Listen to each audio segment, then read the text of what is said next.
Some artists chase fame for decades. Others leave behind immortality with just a single album. The haunting voice of Jeff Buckley belongs to the second kind, a musician whose brief life created one of the most powerful legacies in modern music. Jeffrey Scott Buckley was born on November 17, 1966, in Anaheim. Music ran through his blood. His father was the influential folk singer Tim Buckley, though Jeff barely knew him. Tim died when Jeff was only 8 years old. Jeff was raised primarily by his mother, Mary Guibert, and his stepfather in Orange County. Growing up, Jeff absorbed an eclectic mix of music, from rock bands like Led Zeppelin to jazz legends such as Nina Simone.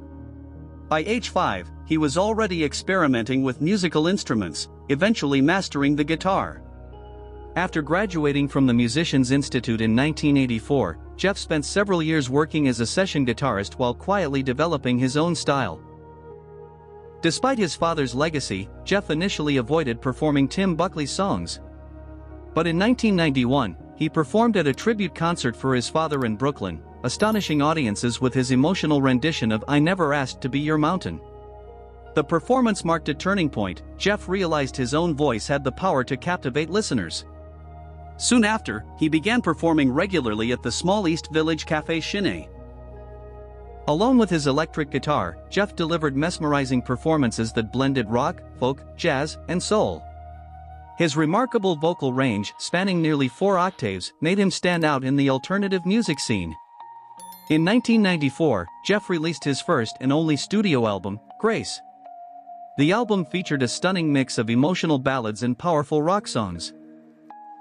Tracks like Last Goodbye, Lover, You Should Have Come Over, and his unforgettable interpretation of Hallelujah showcased his extraordinary vocal control and poetic songwriting. Although Grace was not an immediate commercial hit, critics praised its artistry. Over time, the album grew into a cult classic, eventually becoming one of the most influential albums of the 1990s. By 1997, Jeff was working on material for his second album in Memphis.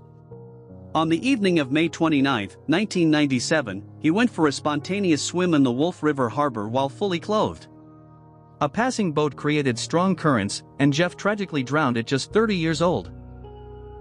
His sudden death shocked the music world. Fans and fellow musicians mourned the loss of an artist whose full potential had barely begun to unfold. After his death, Jeff Buckley's reputation only grew. Grace became widely recognized as a masterpiece, influencing artists across genres, from alternative rock to indie folk. His version of Hallelujah is now considered one of the most moving recordings ever made. Artists such as Thom Yorke, Chris Cornell, and Matt Bellamy have cited him as a major inspiration.